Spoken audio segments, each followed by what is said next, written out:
Hello everyone, it's Devesh Mishra and welcome back to our channel Devesh Ignu Official। आज हम इस video में बात करेंगे कि जो इग्नू का पासिंग क्राइटेरिया होता है वो कितना होता है, चाहे आप बैचलर डिग्री कोर्सेज कर रहे हो या फिर आप अपने मास्टर डिग्री कोर्सेज को परसीव कर रहे हो। तो इग्नू के अंदर दो तरह के कंपोनेंट होते हैं। पहला होता है थ्योरी एग्जामिनेशन और दूसरा जो होता है वो होता है आपके असाइनमेंट। तो दोनों के अंदर पासिंग क्राइटेरिया क्या होने वाला है और कितने कितने मार्क्स का होने वाला है वो आज हम इस वीडियो में ब्रीफली डिस्कस करेंगे शुरू से एंड तक।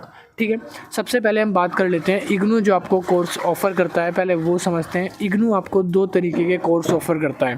पहला होता है इग्नू बैचलर डिग्री कोर्स, जो कि अभी मैं आपको लिस्ट दिखा रहा हूँ। तो यहाँ पे ये वो कोर्स हैं जो इग्नू बैचलर डिग्री प्रोग्राम में ऑफ़र करता है स्टूडेंट्स को। ठीक है, तो ये जो सारे कोर्स हैं यहाँ पे आप देख सकते हो।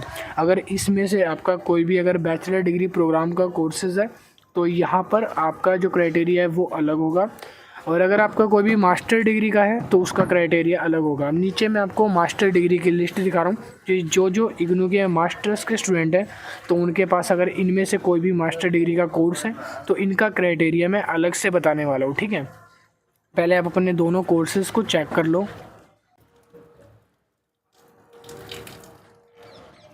तो यहाँ पे मैंने सामने आपके शो कर दिया है इग्नू का जो पासिंग क्राइटेरिया होता है 2024 का। अब इसको ज़रा थोड़ा सा डीपली समझने की कोशिश करते हैं। सबसे पहली चीज़ तो आप ये समझो कि जो मास्टर कोर्सेज़ होते हैं और एक जो होते हैं बैचलर कोर्सेज़ होते हैं, एक होते हैं मास्टर डिग्री के कोर्सेज़। ठीक है, चाहे आपका कोई भी डिप्लोमा कोर्सेज़ हो, डिग्री कोर्सेज़ हो, सेमेस्टर बेस हो, आपका उससे फ़र्क नहीं पड़ता। बस आपके दो तरह के कोर्स इग्नू ऑफ़र करता है, पहला होता है बैचलर और दूसरा होता है मास्टर का। अगर आपने किसी भी बैचलर डिग्री के कोर्स में इनरोल करवा रखा है तो उसका पासिंग क्राइटेरिया असाइनमेंट के लिए होता है 35%, थ्योरी एग्ज़ाम के लिए होता है 35% और जो प्रोजेक्ट होते हैं उनके लिए होता है 35%। अब आप मास्टर का समझ लो। जो मास्टर डिग्री के कोर्सेज़ ऑफ़र करता है इग्नू उसका पासिंग क्राइटेरिया होता है 40%, और जो थ्योरी एग्ज़ाम है उसका भी 40% और जो प्रोजेक्ट होते हैं उनका भी 40% ही होता है। ठीक है, तो इग्नू में मास्टर्स कोर्सेज़ का क्राइटेरिया 40% रखा गया है और जो बैचलर डिग्री कोर्स है उसका क्राइटेरिया 35% रखा गया है। अब इसको समझाने के लिए आपको इस तरीके से समझ नहीं आएगा तो चलिए स्क्रीन पे चलते हैं जहाँ पे आपको मैं ग्रेड कार्ड से समझा सकूँ। तो देखो ये जो है ये है इग्नू का ग्रेड कार्ड। चाहे आप किसी भी मास्टर्स कोर्सेज़ में कर रहे हो, चाहे आप बैचलर कोर्सेज़ में कर रहे हो, तो इस तरह का ग्रेड कार्ड आपका इशू होता है। ठीक है, और इसके साथ एक ग्रेड कार्ड और ये मैंने लगा रखा है और एक मैंने लगा रखी है ये मार्कशीट, इसको बोलते हैं रिज़ल्ट जो भी आपका आया है। ठीक है, तो ये भी अगर आपको देख सकते हो ये बीएससी का है, मतलब कि बैचलर डिग्री का है। तो जब आप अपना ग्रेड कार्ड चेक करोगे तो ग्रेड कार्ड में पहली चीज़ आपको नोटिस करनी है कि जहाँ जहाँ नॉट कंप्लीट लिखा है ना, इस जगह सारी जगह कंप्लीट होना चाहिए। कंप्लीट लिखा है जैसे ये, तो इसका मतलब है आपने वो सब्जेक्ट को क्लियर कर लिया है, आपने इसका थ्योरी एग्जामिनेशन क्लियर कर लिया है। ठीक है, अब यहाँ पे देख सकते हो ये जो मास्टर का ग्रेड कार्ड आया हुआ है, तो यहाँ पे इस स्टूडेंट ने इन सारे कोर्सेज़ के जो असाइनमेंट है वो तो सबमिट करा दिए हैं, बट इसके थ्योरी एग्ज़ाम में सिर्फ 2 सब्जेक्ट में कंप्लीट लिखा है, बाकी में इनकम्प्लीट है। इट मीन्स कि इस स्टूडेंट ने बाकी एग्ज़ाम ही नहीं दिए, या हो सकता है एब्सेंट हो, मतलब दिए ही नहीं, या फिर अभी ग्रेड कार्ड जो है वो अपडेट नहीं हुआ है। ठीक है, वैसे ये ग्रेड कार्ड पुराना है, बस आपको दिखाने के लिए, आपको समझाने के लिए बता रहा हूँ। अगर ये मास्टर्स कोर्सेज़ का है स्टूडेंट तो इसको पास होने के लिए 40% लाने पड़ेंगे। ठीक है, 40% अगर इस स्टूडेंट के आते हैं तभी आगे प्रमोट होगा, पास होगा, अदरवाइज नहीं होगा। तो ग्रेड कार्ड का 40% होता है मास्टर्स के लिए।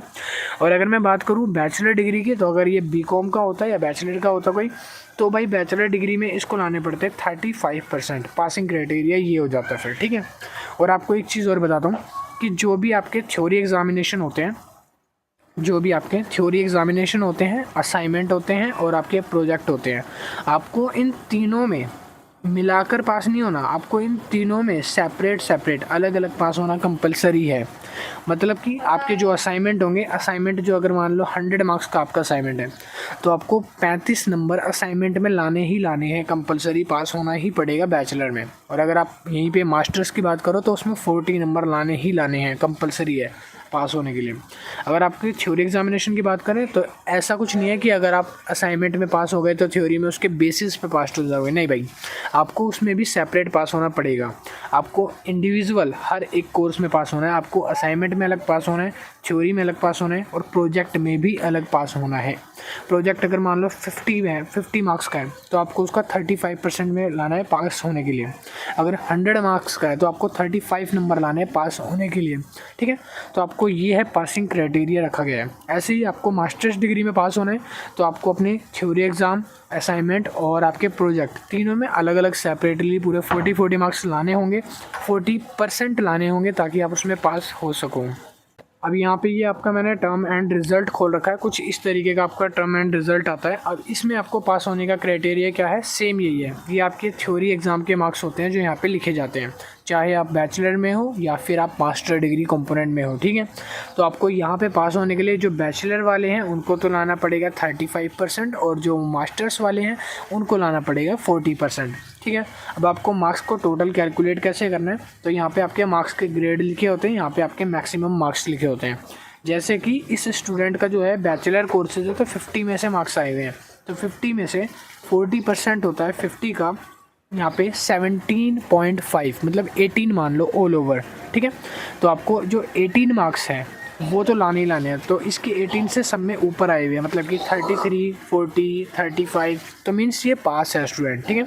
अगर ये अपना 35% का क्राइटेरिया पूरा नहीं कर पाता, यहाँ पे इसके मार्क्स 10, 8, 12 ऐसे होते तो ये इट मीन्स फेल होता है इन सब्जेक्ट्स में, इनको दोबारा एग्ज़ाम देना पड़ेगा, ठीक है। तो ये था पूरा का पूरा इस वीडियो में आज का कंक्लूजन कि पासिंग क्राइटेरिया आपका क्या होता है, कितने मार्क्स का होता है।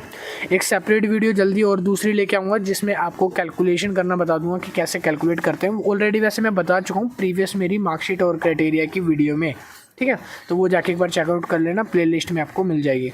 और अगर और किसी टॉपिक पे वीडियो चाहिए सेपरेट समझना है तो वो कमेंट सेक्शन में बता देना कि कौन से टॉपिक पे लेके आएँ, उसको जल्दी बनाने की कोशिश करूँगा। आई होप आज की वीडियो आपको समझ आ गई हो क्लियरली क्या पासिंग क्राइटेरिया होता है, क्या चीज़ें होती है। मैंने बहुत ही अच्छे तरीके से आपको समझाने की कोशिश करी है।